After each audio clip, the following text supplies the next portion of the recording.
የምግብ ማብሰል ነገር ሲነሳ የሚያዝናናቸው እንዳሉ ሁሉ ቀላል የማይባሉ ሰዎች ቀድሞ ወደ ህሊናቸው የሚመጣው አድካሚነቱ ነው። መላጥ ማጣጠቡ፣ መክተፍ ማቁላላቱ እንደ ተራራ የሚገዝፍባቸው ብዙዎች ናቸው። በተለይም ብቻቸውን የሚኖሩ ለአንድ ነፍሴ ምን አለፋኝ ብለው ያልበላ አንጀታቸውን አቅፈው የሚተኙትን ቤቱ ይቁጠራቸው። ከሰሞኑን ከዚህ ጉዳይ ጋር በተያያዘ የዓለም መነጋገሪያ የሆነ ብሎም በዓለም ድንቃድንቅ መዝገብ ላይ እስከ መስፈር የደረሰ አንድ ታሪክ ተከስቷል። ታሪኩ የሆነው በሀገረ አውስትራሊያ ሲሆን የታሪኩ ባለቤት ደግሞ ላይቤሪያ አውስትራሊያዊቷ ምግብ አብሳይ ኤቬቴ ኮኢቢአ ናት። ኤቬቴ ምግብ ማብሰል ነፍሷ ሀሴት የምታደርግበት ስራ ነው። ታዲያ ከሰሞኑ ከ140 ሰዓታት በላይ ያለማቋረጥ ምግብ በማብሰል በብዙዎች አድናቆት ተችሯታል። ምግብ የማብሰል ፍቅሯ ጥንስስ ገና ከልጅነት እድሜዋ ጀምሮ መሆኑን ትናገራለች። 8 ዓመት እድሜ ላይ ያለች እኩዮቿ አሻንጉሊት ታቅፈው ሲቦርቁ እርሷ በትናንሽ የቃቃ መጫወቻዎቿ ምግብ ለማብሰል ትጥር ነበር። በሰፊው ቤተሰብ ውስጥ የበኩር ልጅ የሆነችው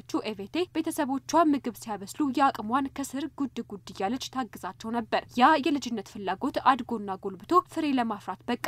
ኤቬቴ አሁን ጣት ያስቆረጠማል የሚባለውን ምግቧን ፍለጋ የሚጎርፉ ብዙ ደንበኞችን ያፈራች ምግብ አብሳይ ለመሆን በቅታለች። የራሷንም ሬስቶራንት ከፍታ እንደ ስራ ሳይሆን እንደ መዝናኛ በምታየው የምግብ ማብሰል ሙያ ብዙዎችን እያስደሰተች ትገኛለች። ምን ይሄ ብቻ!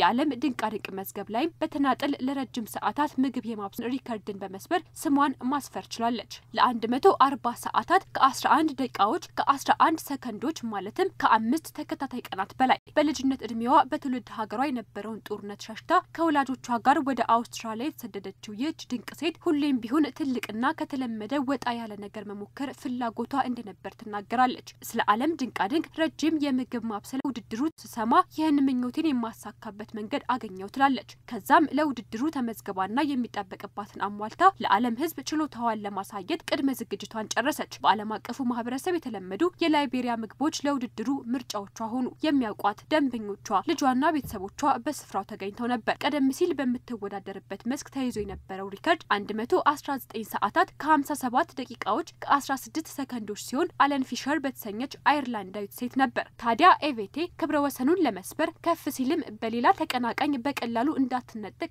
ርዝማኔውን ከፍ ማድረግ የግድ ይላት ነበር። በዚህ መሰረት ፈተናው ከባድ ቢሆንም ከመነሻዋ የሰነቀችውን ዓላማ ደጋግማ ለራሷ እየነገረችና እያስታወሰች ትግሏን ተያያዘችው።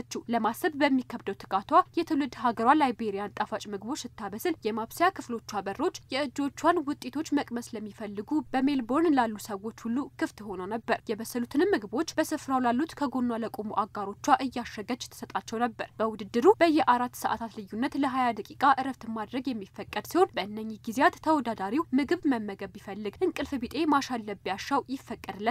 እነኚህ የእረፍት ጊዜያት ግን ጭራሹኑ ወደ ስራ ተመልሳ ለመግባት እንድትቸገር አድርገዋት እንደነበር ኤቬቴ ገልጻለች። በተለይም 4ኛና 5ኛዎቹ ቀናቶች በእጅጉ ከብደዋት ነበር። እድሜ ድጋፍ ለሚያደርግላት አጋዥ ቡድን ይሁንና ፈተናዎቹን እንደምንም ተቋቁማ ክብረ ወሰኑን ጨበጠች። ጣፋጭ ድሏንም በዙሪያዋ ከነበሩ ከጎኗ ካልተለዩት ሰዎች ጋር የሰራቻቸውን ምግቦች በመመገብ በዳንስ ጭፈራ ከበረች። ከድሏ በኋላ 3 ተከታታይ የእንቅልፍ ቀናት ተከተሉ። ሰዎች ምን ማድረግ እንደሚችሉ እስካልሞከሩት ድረስ ማወቅ አይችሉም ብላለች ባለ ክብረ ወሰኗ ኤቬቴ። ከእኔ ይማር ስትልም የሰው ልጅ የሚመኘውን ለማሳካት ተስፋ ሳይቆርጥ መንገድ ሊፈልግ እንደሚገባ ምክረ ሀሳቧን ሰጥታለች።